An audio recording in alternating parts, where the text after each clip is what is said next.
I'll tell you straight. If you'd met me 10 years ago and told me I'd be sitting in a pew on Sunday mornings, I'd have laughed and asked what you were drinking. Faith never took root in me. I like the buildings, just fine stone warmed by sunlight. Colored glass, throwing mosaics on the floor, but the machinery of belief never fit. I was the guy who fixed routers for a living and made weekend money hanging drywall when somebody's cousin no-showed. I believed in things I could lift, trace, or reboot. My name is Caleb Rourke. I'm 48. A little too broad in the shoulders for my shirts. And I have the kind of back that reminds you every time you bend that some jobs don't forgive you. My wife Lena grew up with religion soaking every inch of her life like rain in a cotton dress. She wasn't pushy about it when we lived in Newark. Her job, my job, the kids' schools, there wasn't time to be pushy. But then her last living cousin moved down to West Virginia. And life up north got loud and expensive and dangerous in the way that makes you flinch at sirens and keep your keys between your fingers after dark. When the lease came up, Lena said, "There's a little town where we could breathe." I said, "Fine. You choose the town. I'll find the work." So we went to Harper's Ferry because she said the streets were old and kind and the mountains had a way of closing around you without smothering you. I'll say this for the place. It looks like a postcard somebody forgot to take down when everyone else moved on. Cobblestones that never got the memo about modern needs. Rivers that meet and gossip in a noisy hush. Houses like tired grandmothers with good bones. Tourists come in the day with cameras and leave before the light turns a certain way and the windows of the old churches go from jewel bright to watchful. Lena loved a small stone church up on the hill overlooking the water. St. Augustine's. Though the sign was so weather-chewed it might have said St. Anyone. The building had one of those spires you can draw even if you haven't been inside. She liked the pastor. To a gentle man with a handshake like cool porcelain and a smell of lavender that lingered after he walked away. Reverend Hale. I thought his eyes were too bright. The way some dogs have eyes that make you think of ancestors who survived every winter. He wasn't a big talker, so you noticed things like that more.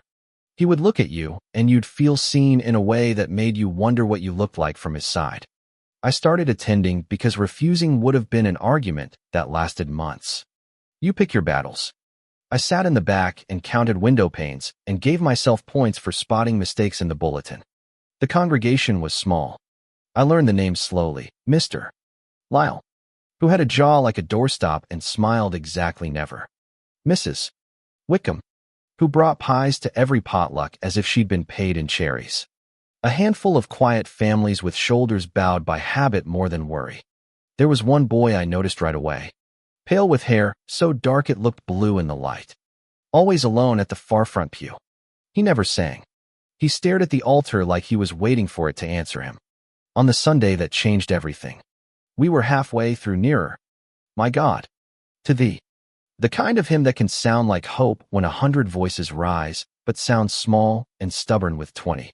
Someone behind me couldn't find the key, and it wobbled like a bike with a bent wheel. I was thinking about coffee when the room went cold. Not a draft. Not a shiver.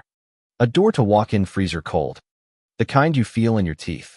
I thought the air conditioner had kicked itself into a coma. The old organ sank a note like it had suddenly remembered an old grief. I glanced at Lena. Eyes closed. Hands folded around the pew rail. Mouth moving with the words like she'd been born knowing them. No one else seemed to notice the temperature drop. Then the boy turned around. It was only a swivel of his head. But the movement felt wrong. As if he'd anticipated me looking up the way you anticipate a sneeze. He smiled. I have raised 2 children and know a dozen kinds of smiles. I don't have a category for the one he gave me. It felt like a flinch turned inside out. I looked away. That's all. You look away because nothing is happening, and because nothing happening can still feel like a threat if you stare at it long enough. After the service, Lena went to talk with Mrs. Wickham about a clothing drive, and I walked outside to breathe. Fog came in off the river thick as boiled milk, muffling the world down to footsteps and a bell somewhere insisting on the hour. I was thinking about lighting a cigarette I didn't need when I heard it. Voices. But not talking. A low, rhythmic sound, like a song sung behind teeth. It came from the back slope where the graveyard fell away toward the trees. A normal person, a horror movie watcher. The wiser part of Methy all said the same thing. Don't go toward the noise. Go back inside. Drink terrible church coffee. Compliment someone's child. Be a decent husband who doesn't indulge the kind of curiosity that turns into trouble. I went anyway. Old headstones stood at angles like they'd gotten tired of pretending time was straight. I slipped on the grass and caught myself on a statue of an angel with a face worn to a blank oval. I crouched behind it, peered down the slope, and saw a loose circle of people around a sunken plot near the older markers. A dozen maybe. I knew some shoulders. Mr. Lyle. Mrs. Wickham. The woman with the bright scarves who hugged everyone whether they wanted it or not. They wore their Sunday best and had the posture of folks listening hard to something that didn't want to be heard. The boy stepped into the center with something wrapped in red cloth the size of a loaf. The chanting stopped. The fog pressed in like it wanted to see too. He knelt, unwrapped the bundle, and there it was, a crow, glossy black like wet coal, its wings tied to its sides with red thread. It blinked. Once. The boy lifted it gently, and for a heartbeat I thought he was going to free it. He pressed the bird to the ground where the grass had gone yellow and dead and started to speak in a voice that didn't belong to a child. I can't give you the words. I don't think there were words like we use them, but the sound did something to the angle of the air. The circle rejoined. The chant rose, and I must have made a noise because a dozen heads snapped toward me at once. I've been a big man all my life, and there are advantages to that. You can move furniture. You can reach the top shelf. And fewer people look for trouble around you. But I felt small then in a way that has nothing to do with size. Their eyes, every one of them, glowed a thin, sickly yellow as if the fog had crawled behind them and lit a candle. The boy saw me.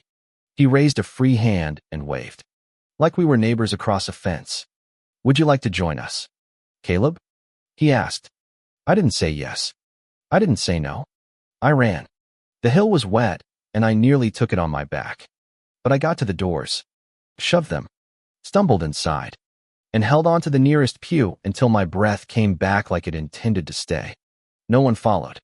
When I finally looked through the stained glass, the graveyard was empty, just stones and fog, and the half idea of a path down to the trees. I told myself I'd imagined it. People do that. They tell themselves stories that make more sense than the ones they're afraid they're seeing. I told myself it was a trick of light on cold air, that I'd caught a few words of an old hymn and the rest had been my brain filling in something dreadful because it had nothing else to do. But that night as I untied my shoes, a piece of red thread was knotted into my lace like an afterthought with no author. I slept like a man waiting to be woken. The week that followed unstitched itself quietly. My neighbors watched me with the same sidelong glances people use at an accident when they're trying to see without admitting they're looking. Lena hummed hymns under her breath while she folded laundry and crossed herself before dinner, though she'd never done that before. The boy appeared in places I didn't like seeing: children the edge of the parking lot by the hardware store where I went for a part, the curb opposite the diner where we bought coffee before school, always looking over, never approaching, as if the space between us was on purpose. When I tried to tell Lena about the graveyard, I did it in a joke because that's how you pad the truth when you're not sure it's friendly. Hey, I said, do they do extra songs behind the church now? I must have missed a memo. She looked at me and smiled like she was sorry for me. If you don't want to go, she said, tightening the drawstring on a trash bag, then don't. If you've stayed married longer than 5 minutes. You know what that sentence means. I kept going. I started catching small wrongnesses during the service. The shadows on the altar moved in ways they shouldn't have moved given the light. The organist's hands hit a note, and the sound didn't just go flat. It slid sideways, a smear that made my teeth ache. Reverend Hale preached on faith in the unseen, and his mouth formed a word that wasn't the one that came out.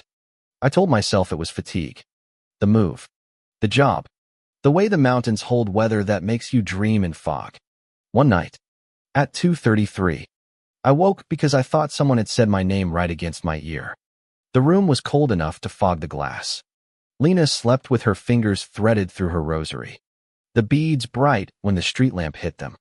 The whispering came from the yard, low and urgent. I moved the curtain an inch. The boy stood in the fog by the birch with the split trunk.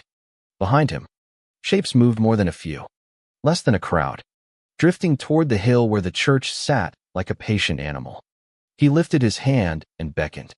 I closed the curtain gently, locked the doors and the windows, and sat in the living room with the lights on and the Ruger across my lap.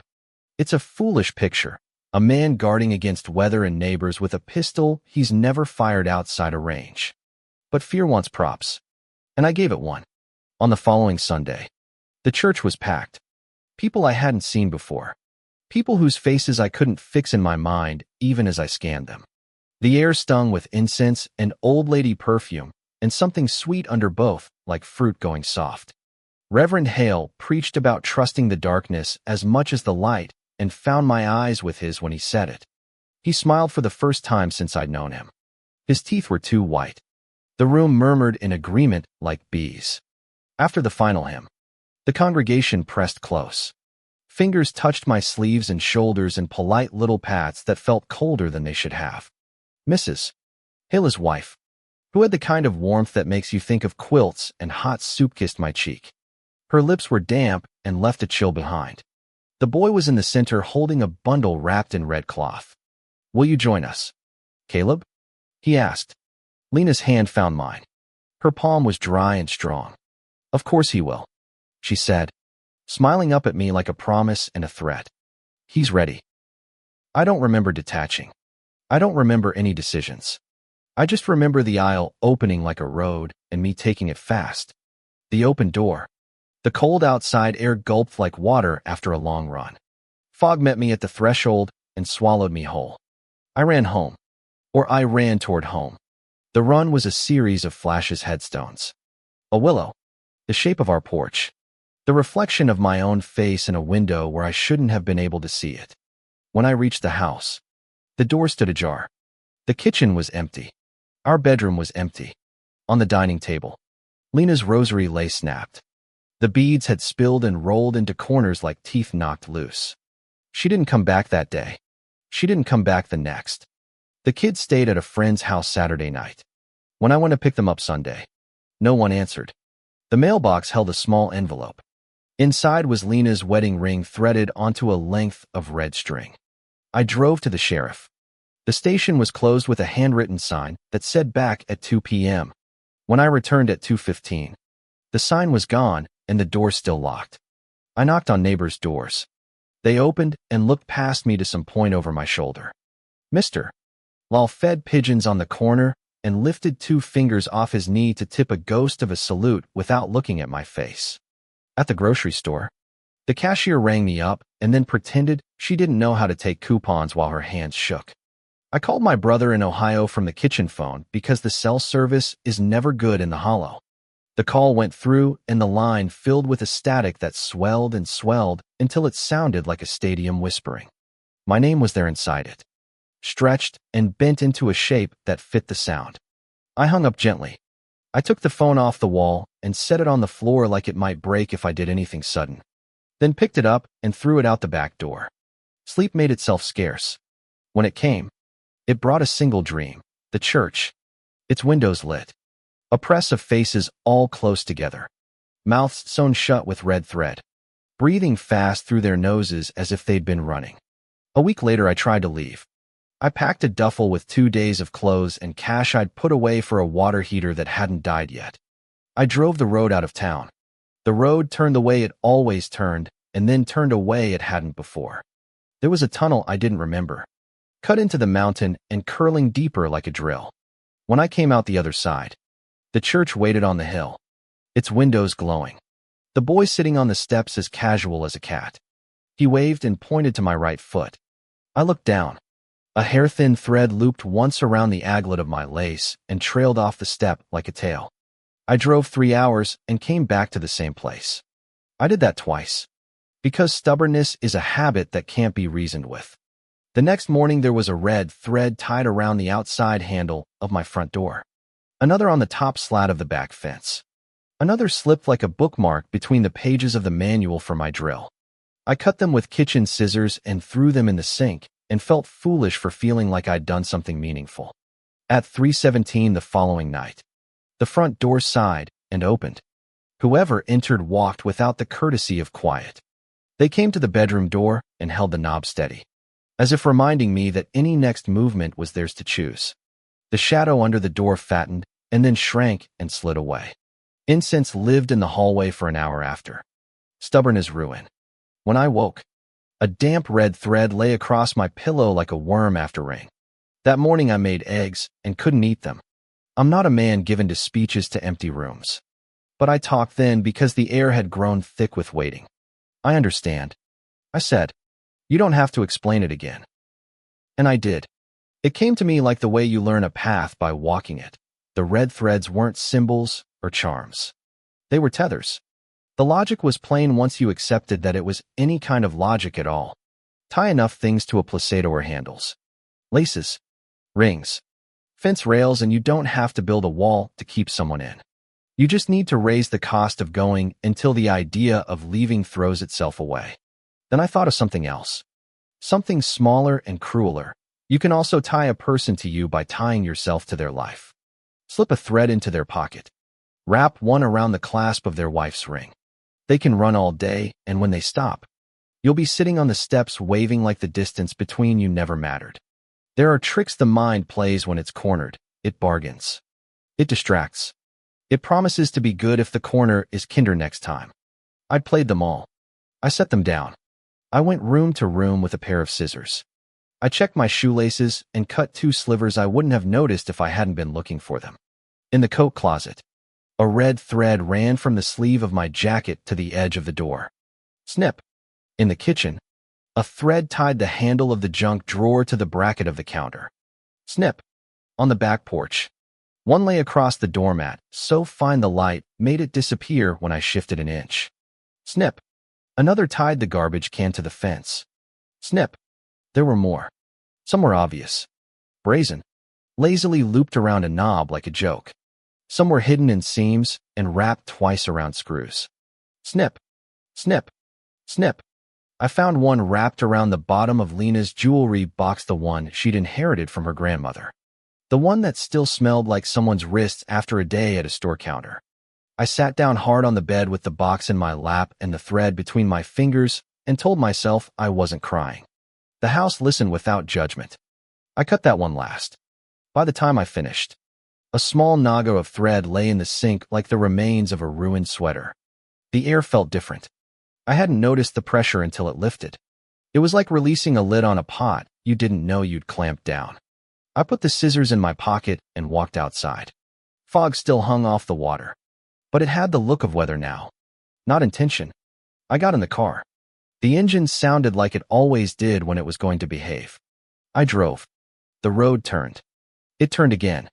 It kept turning the ways I knew. The ways resisted by bad shoulders, but not by physics. A truck came the other way, and the driver waved because that's what drivers do on those roads. The tunnel where the mountain had pretended a throat was gone because it had never been. When I crested the hill where I'd learned last week that promise and threat taste alike, I looked over expecting windows like eyes.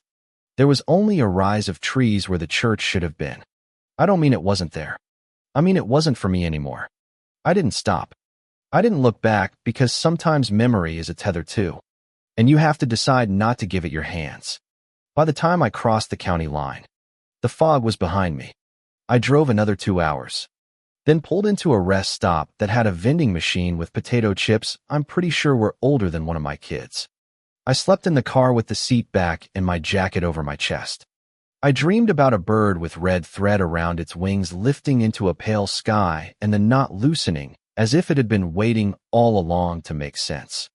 I called the state police from a pay phone at a gas station that smelled like old coffee and antifreeze. I told them my wife was missing and that I was afraid for her. I didn't say the rest, because there are things that look like madness when you hold them up to a fluorescent bulb. The officer took my statement in a voice that had done this too many times. He asked if there had been a fight. He asked if there was someone she might be with.